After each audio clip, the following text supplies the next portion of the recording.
ഇന്ന് നോക്കാൻ പോകുന്ന ടോപ്പിക്കാണ് CSS യൂസ് ചെയ്ത് നമുക്കൊരു വെബ് പേജിന്റെ സ്റ്റൈലും ഡിസൈനും ചേഞ്ച് ചെയ്യാൻ സാധിക്കും. സിമ്പിൾ വേർഡ്സ് പറയുന്നെങ്കിൽ CSS യൂസ് ചെയ്ത് നമുക്കൊരു വെബ്സൈറ്റിന്റെ അപ്പിയറൻസിനെ ചേഞ്ച് ചെയ്യാൻ സഹായിക്കും.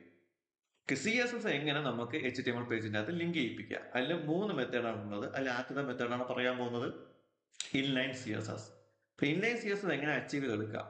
അതിനുവേണ്ടി സ്റ്റൈൽ എന്ന ആട്രിബ്യൂട്ട് ഉണ്ട്. ഈ സ്റ്റൈൽ എന്ന ആട്രിബ്യൂട്ട് ഡയറക്റ്റ് ഒരു HTML ടാഗിന്റെ അകത്ത് കൊടുക്കുന്നതാണ് ഇൻലൈൻ CSS.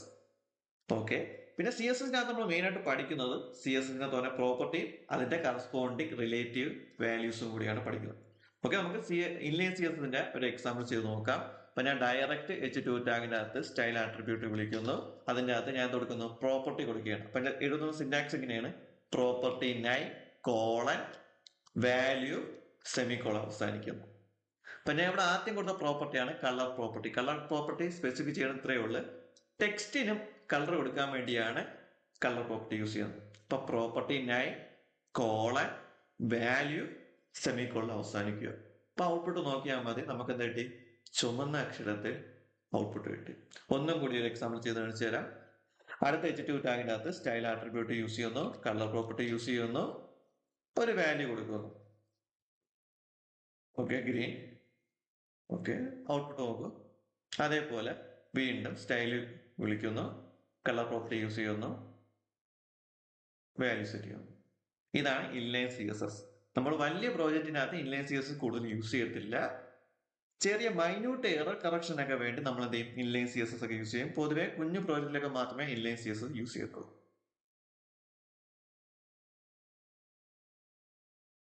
രണ്ടാമത്തെ മെത്തേഡാണ് ഇന്റേണൽ CSS. നമ്മൾ ഇൻലൈൻ CSS നോക്കി, ഇനി നമ്മൾ അടുത്ത രണ്ടാമത്തെ മെത്തേഡ് നോക്കാൻ പോണ ഇന്റേണൽ CSS. അതിനുവേണ്ടി സ്റ്റൈൽ എന്നുള്ള ടാഗ് ഉണ്ട്.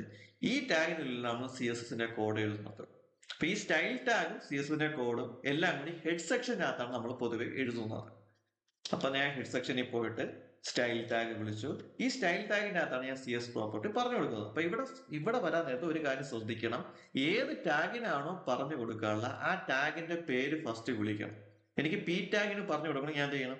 P ടാഗ് വിളിക്കുക, കർലി ബേസ് ഓപ്പൺ ചെയ്യുക, ക്ലോസ് ചെയ്യുക. ഇതിനുള്ളിലായിരിക്കണം എന്ത് ചെയ്യാനുള്ള CSSന്റെ പ്രോപ്പർട്ടീസ് കൊടുക്കാവുള്ളൂ. പിന്നെ കൊടുക്കുകയാണ് കളർ റെഡ്.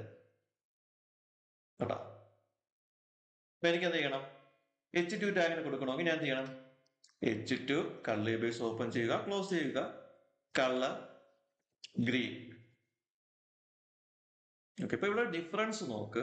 ഞാൻ H2 എന്ന് കൊടുത്തപ്പോ എല്ലാ H2 ടാഗിനും എന്തായിട്ടുണ്ട്? ആ സെയിം കളർ കിട്ടിയിട്ടുണ്ട്. അപ്പൊ ഇത് ഇവിടെ സ്പെസിഫൈ ചെയ്യണം എങ്ങനെയാണ്? ഈ സെയിം ടൈപ്പിലുള്ള ടാഗ് നമ്മളെ കോഡിൽ ഉണ്ടെങ്കിൽ അതിൽ എഴുതിയേക്കണ പ്രോപ്പർട്ടീസ് ആ എല്ലാ ടാഗും അഡാപ്റ്റ് ചെയ്യും. ഈ ഒരു ബഗ് തിരുത്താനും നമുക്ക് CSSനകത്ത് ഓപ്ഷൻ ഉണ്ട്. അത് എക്സ്റ്റേണൽ CSS കൂടി പറഞ്ഞു കഴിഞ്ഞിട്ട് പറഞ്ഞു തരാം. ആ ഒരു കൺസെപ്റ്റ് ആണ് സെലക്ടർ. നമുക്ക് CSSനകത്ത് സെലക്ടർ എന്ന കൺസെപ്റ്റ് യൂസ് ചെയ്ത് എന്ത് ചെയ്യാൻ പറ്റും? ഇതേ കണക്കുള്ള മിസ്റ്റേക്ക് അവോയ്ഡ് ചെയ്യാൻ സാധിക്കും. ഓക്കെ, അപ്പൊ ഇൻലൈൻ CSS എങ്ങനെയാണ്? ഹെഡിന്റെ അകത്ത് സ്റ്റൈൽ ടാഗിന്റെ അകത്താണ് എഴുതുന്നത്. അതിന്റെ അകത്ത് ഫസ്റ്റ് നമ്മൾ എന്ത് ചെയ്യണം? ടാർഗറ്റ് ടാഗ് പറഞ്ഞു കൊടുക്കണം. ഏത് ടാഗിനാണ് സ്റ്റൈൽ ചെയ്യാനുള്ള ആ ടാർഗറ്റ് ടാഗ് വിളിക്കണം. കർലി ബ്രേസിന്റെ ഉള്ളിലാണ് നമ്മൾ എന്ത് ചെയ്യുന്നത്? കോഡ് എഴുതി കൊടുക്കുന്നത്. നമുക്ക് മൾട്ടിപ്പിൾ പ്രോപ്പർട്ടീസ് കൊടുക്കാൻ പറ്റും. ഞാൻ അവിടെ കൊടുക്കുകയാണ് ഫോണ്ട് സൈസ്. ഞാൻ ഇവിടെ 20px കൊടുത്തു കഴിഞ്ഞാൽ ഫോണ്ട് സൈസ് കുറച്ചും കൂടി ലാർജ്. ഓക്കെ, മൂന്നാമത്തെ മെത്തേഡ് അല്ലെങ്കിൽ മൂന്നാമത്തെ അപ്രോച്ച് ആണ് എക്സ്റ്റേണൽ CSS. എക്സ്റ്റേണൽ CSS എന്ന് പറയുന്ന നേരത്ത് നമ്മൾ CSS കോഡ് ഒരു സെപ്പറേറ്റ് ഫയൽ എഴുതും. ഒരു CS ഫയലിനകത്ത് എഴുതിയിട്ട് അതെന്ത് ചെയ്യും? നമ്മളെ HTML കൊണ്ട് ലിങ്ക് ചെയ്യിപ്പിക്കും. അത് എങ്ങനെയെന്ന് വെച്ച് കഴിഞ്ഞാൽ ലിങ്ക് ടാഗ് എന്നുള്ള ടാഗ് ഉണ്ട്. അത് ഹെഡ് സെക്ഷനിൽ കൊണ്ടുപോയിട്ട് നമ്മൾ എന്ത് പറഞ്ഞെടുക്കും? നമ്മളെ CSSന്റെ പാത്ത് ഡിഫൈൻ ചെയ്ത് കൊടുക്കുകയാണ് ചെയ്യുന്നത്. അപ്പൊ അതിനുവേണ്ടി നമുക്ക് എന്ത് ചെയ്യണം? CSSന് വേണ്ടി ഒരു ഫയൽ ക്രിയേറ്റ് ചെയ്യണം. ഏറ്റവും നല്ല അപ്രോച്ച് എന്ന് വെച്ച് കഴിഞ്ഞാൽ ഒരു ഫോൾഡർ ക്രിയേറ്റ് ചെയ്യുക. ആ ഫോൾഡറിന്റെ പേര് അസറ്റ്സ് എന്ന് പറയുന്നത്. എന്നിട്ട് ആ ഫോൾഡറിന്റെ ഉള്ളിൽ CSS എന്ന് പറഞ്ഞൊരു ഫോൾഡർ ക്രിയേറ്റ് ചെയ്യുക. എന്നിട്ട് ആ CSS എന്ന ഫോൾഡറിന്റെ ഉള്ളിലാണ് നമ്മൾ കൊടുക്കാനുള്ള CSS ഫയൽ ക്രിയേറ്റ് ചെയ്യണം. CSS ഫയൽ ക്രിയേറ്റ് ചെയ്യാൻ വേണ്ടി ഫയൽ നെയിം ഡോട്ട് CSS എന്നാണ് കൊടുക്കാനുള്ളത്. അപ്പൊ ഞാൻ അവിടെ കൊടുക്കുകയാണ് സ്റ്റൈൽ ഡോട്ട് CSS. നിങ്ങൾക്ക് ഇഷ്ടമുള്ള പേര് കൊടുക്കാം. പക്ഷെ ശ്രദ്ധിക്കാനുള്ള ഒരു കാര്യമുണ്ട്, ലാസ്റ്റ് എപ്പോഴും ഡോട്ട് CSS തന്നെ കൊടുക്കാൻ ശ്രദ്ധിക്കുക, മറക്കല്ല. അപ്പൊ ഈ ഒരു ഫോൾഡർ സ്ട്രക്ചർ യൂസ് ചെയ്യണമെങ്കിൽ കുറച്ചും കൂടി ഓർഗനൈസ് ആയിരിക്കും. നിങ്ങൾക്കാണെങ്കിൽ ഡയറക്റ്റ് ഇൻഡെക്സ് ഡോട്ട് HTML തൊട്ട് താഴെ തന്നെ സ്റ്റൈൽ ഡോട്ട് CSS ക്രിയേറ്റ് ചെയ്യാം. പക്ഷെ ഈ അപ്രോച്ചിൽ പ്രാക്ടീസ് ചെയ്ത് പോകണമെങ്കിൽ എളുപ്പമായിരിക്കും. ചെയ്ത് പഠിച്ചെളുപ്പമായിരിക്കും. ഓക്കെ, എന്നാൽ എന്ത് ചെയ്യണം, ഈ ഒരു style dot C S S എന്ത് ചെയ്യണം, ലിങ്ക് ചെയ്യിപ്പിക്കണം. അതിനുവേണ്ടി നമ്മൾ എന്ത് ചെയ്യണം, ഹെഡ് സെക്ഷനിൽ പോകണം. അവിടെ യൂസ് ചെയ്യുന്ന ടാഗ് ആണ് ലിങ്ക് ടാഗ്. ഈ ലിങ്ക് ടാഗിന്റെ അത് രണ്ട് ഇമ്പോർട്ടന്റ് ആയിട്ടുള്ള ആട്രിബ്യൂട്ട്സും ഉണ്ട്. ഒന്ന് റിലേഷൻഷിപ്പിനെ സ്പെസിഫൈ ചെയ്യുന്നത്, ഒന്ന് HRF. HRF എന്ന് പറയുമ്പോൾ ആ ഒരു ഫയലിനെ റെഫർ ചെയ്യുക. നമ്മളെ style dot C S refer ചെയ്യണം, പാത്ത് സ്പെസിഫൈ ചെയ്ത് കൊടുക്കണം ഇവിടെയാണ്.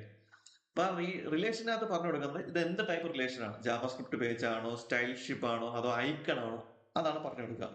ഈ HRF-നകത്താണ് നമ്മളെ സ്റ്റൈൽ ഷീറ്റിന്റെ പാത്ത് ഡിഫൈൻ ചെയ്ത് കൊടുക്കാറുള്ള. അപ്പൊ നമ്മളെ സ്റ്റൈൽ ഷീറ്റ് അല്ലെങ്കിൽ നമ്മളെ CSS ഫയൽ എവിടെയാണ് ഇരിക്കുന്നത്, അസറ്റ്സിന്റെ അകത്ത് CSS-ന്റെ അകത്ത് സ്റ്റൈൽ ഡോട്ട് സി എസ് അതാണ് ഇരിക്കുന്നത്. ഓക്കെ, അപ്പൊ നമ്മൾ എന്ത് ചെയ്യണം, അസറ്റ്സ് CSS/style.css. ഓക്കെ, ഇനി നമ്മൾ ചെയ്യാനുള്ളതെന്ന് വെച്ച് കഴിഞ്ഞാൽ ഈ ഫയലിൽ വേണം നമ്മൾ എന്ത് ചെയ്യാനുള്ള കോഡ് എഴുതാനുള്ള. എനിക്ക് P ടാഗിന്റെ കളർ മാറ്റണം. അപ്പൊ ഞാൻ എന്ത് ചെയ്യണം, ഏത് ടാഗിനാണോ ടാർഗറ്റ് ചെയ്യുക ആ ടാഗിന്റെ പേര് P, കർലി ബ്രേസ് ഓപ്പൺ ചെയ്യുക, ക്ലോസ് ചെയ്യുക, എന്റർ അടിക്കുക, പ്രോപ്പർട്ടി ഡിഫൈൻ ചെയ്ത് കൊടുക്കുക. ഞാൻ ഇവിടെ കൊടുക്കുകയാണ് ബ്ലൂ. അടുത്ത പ്രോപ്പർട്ടി കൊടുക്കാൻ വേണ്ടി ഞാൻ കൊടുക്കുന്നു ഫോണ്ട് സൈസ്. ഞാൻ ഇവിടെ കൊടുക്കുകയാണ് 45px നോട്ട്, ലാർജ് എനിക്ക് കാണിക്കും. ഇപ്പൊ എനിക്ക് H2 എന്നാണ് കൊടുക്കാനുള്ളതാണെങ്കിൽ ഞാൻ ചെയ്യണം, ടാർഗറ്റ് ചെയ്യാനുള്ള ഏത് ടാഗ് ആണോ ആ ടാഗിന്റെ പേര്, കർലി ബ്രേസ് ഓപ്പൺ ചെയ്യുക, ക്ലോസ് ചെയ്യുക, കളർ റെഡ്. ഇപ്പൊ എല്ലാ H2 ടാഗിനും എന്തായി, റെഡ് കളറാണ്. ഇനി നോക്കാൻ പോകുന്നത് CS സെലക്ടേഴ്സിനെ കുറിച്ചാണ്.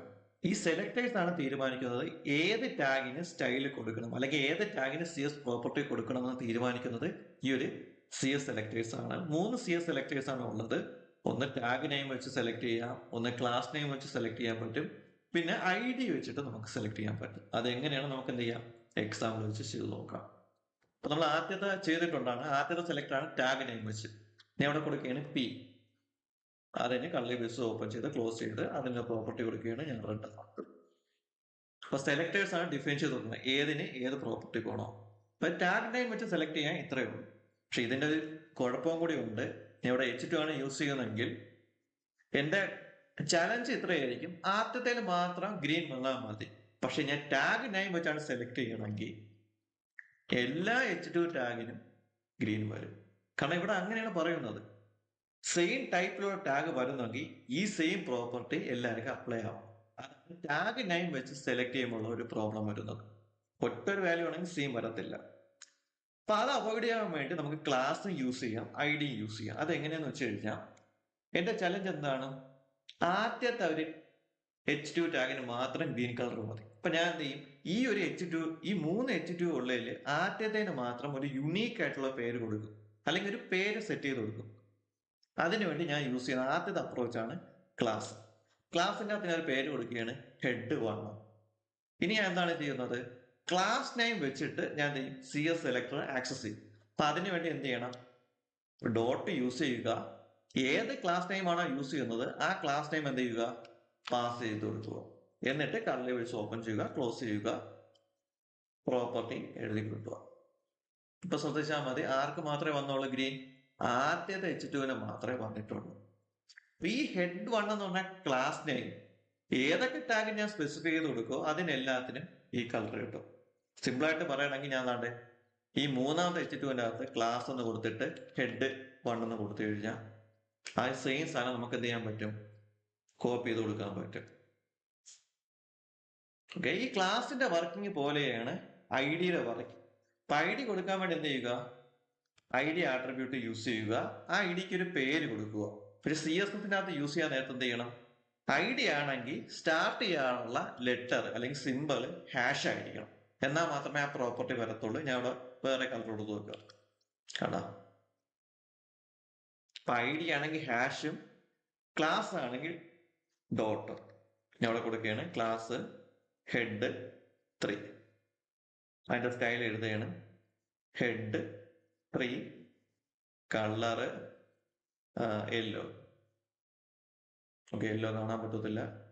അപ്പൊ ഈ ഒരു ബോക്സിൽ കൊണ്ട് വെക്കുക, ഏതെങ്കിലും കളർ ഹൈലൈറ്റ് ചെയ്തെടുക്കുക. ഓക്കെ, അപ്പൊ രണ്ടാമത് ചോദ്യം വരാം, ഒരു ടാഗിനുള്ളിൽ ക്ലാസ്സും ID വന്നു കഴിഞ്ഞാൽ ഏത് പ്രോപ്പർട്ടി ആയിരിക്കും അപ്ലൈ ആവുന്നത്. അപ്പൊ ഈ സി എസ് സെലക്ടറിന്റെ അകത്ത് ഒരു ഓർഡർ ഉണ്ട്. സപ്പോസ് ഒരു ടാഗിന്റെ അകത്ത് ഐ ഡിയും ക്ലാസ് വന്നു കഴിഞ്ഞാൽ ഏത് സ്റ്റൈൽ എന്ന് പറഞ്ഞു കഴിഞ്ഞാൽ ഐ ഡിയുടെ സ്റ്റൈൽ മാത്രമേ അപ്ലൈ ആവത്തുള്ളൂ. കാരണം ഏറ്റവും കൂടുതൽ പ്രയോറിറ്റി ഉള്ളത് ഐ ഡിക്കാണ്, അത് കഴിഞ്ഞിട്ട് ക്ലാസ്സിനാണ്, അത് കഴിഞ്ഞിട്ടാണ് നമ്മളെ ടാഗിനുള്ളത്. ഇപ്പൊ സിമ്പിൾ ആയിട്ട് നമുക്കൊരു എക്സാമ്പിൾ എടുക്കാം. ഓക്കെ, ഇതൊക്കെ റിമൂവ് ചെയ്ത് കളയാം. ഇപ്പൊ സപ്പോസ് എന്തോന്നുണ്ട്, ഇതിൻ്റെ അകത്ത് ഐ ഡി ഉണ്ട്, ക്ലാസ് ഉണ്ട്. ഓക്കെ, ബാക്കിയുള്ള H2 എല്ലാം റിമൂവ് ചെയ്ത് കളയാം. പിന്നെ അവിടെ കൊടുക്കുകയാണ് H2 കളറിൻ്റെ അകത്ത് റെഡ്. ഓക്കെ, ഇനി ഇവിടെ ക്ലാസ് നെയിം കൊടുക്കുകയാണ് ഐ ഡി ടെസ്റ്റ്, ഒരു ക്ലാസ് നെയിം കോപ്പി ചെയ്യുന്നു. ഐ ഡി ആണ് കൊടുക്കുക, തിരിഞ്ഞുപോയി. ഐ ഡി ആയതുകൊണ്ട് ഹാഷ് ഐ ഡിയുടെ പേര് കളറ് ബ്ലൂ. കണ്ട, റെഡ് എന്ന് മാറിയതായി ബ്ലൂ ആയിട്ട് വന്നു. അപ്പൊ നിങ്ങൾ വിചാരിക്കും ഐ ഡി താഴെ എഴുതിയത് കൊണ്ടല്ലേ അത് നീലയായത്? നല്ല സംശയമാണ്. ഇപ്പൊ എന്ത് ചെയ്യണം, ഇത് കട്ട് ചെയ്തിട്ട് താഴെ കൊണ്ട് വയ്ക്കുക. കളർ മാറിയ ഇല്ല, എന്തായി? ബ്ലൂ തന്നെയാണ്. നമുക്ക് ഒന്നും കൂടി ടെസ്റ്റ് ചെയ്യാൻ വേണ്ടി എന്ത് ചെയ്യാം, ക്ലാസ് നെയിമും കൂടി സെറ്റ് ചെയ്യാം. അപ്പൊ ക്ലാസ് ടെസ്റ്റ്, ക്ലാസ് നെയിം ആയതുകൊണ്ട് എങ്ങനെയാണ് വിളിക്കാനുള്ള, ഏറ്റവും താഴെ തന്നെ എഴുതാം, ഡോട്ട് ക്ലാസ് നെയിം. ഞാൻ കൊടുക്കണം കളറ്, ഇതിലുള്ള ഏതെങ്കിലും ഒരു കളറ് ഇത് കൊടുക്കുക. എന്നിട്ട് കളർ മാറിയ ഇല്ല, കാരണം ക്ലാസ് സെലക്ടറിന്റെ അകത്ത് ഏറ്റവും കൂടുതൽ പ്രയോറിറ്റി ഉള്ളത് ഐ ഡിക്കാണ്, അത് കഴിഞ്ഞിട്ട് ക്ലാസ്സിനാണ്, അത് കഴിഞ്ഞിട്ട് മാത്രമേ ഉള്ളൂ നമ്മളെ ടാഗ് നെയിം. ഇവിടെ ഞാൻ ഇപ്പൊ ഈ ക്ലാസ് നെയിം റിമൂവ് ചെയ്ത് കളഞ്ഞു കഴിഞ്ഞാൽ ഏത് കളറായിട്ട് വരുന്നതെന്നാ, ഈ ഒരു പച്ച കളറായിരിക്കും വരുന്നത്. ഇതാണ്ടേ, ഇനി ഞാൻ ഈ ക്ലാസ് നെയിം കൂടി റിമൂവ് ചെയ്ത് കളഞ്ഞു കഴിഞ്ഞാൽ ഏത് കളറായിരിക്കും വരുന്നത്? റെഡ് കളറായിരിക്കും.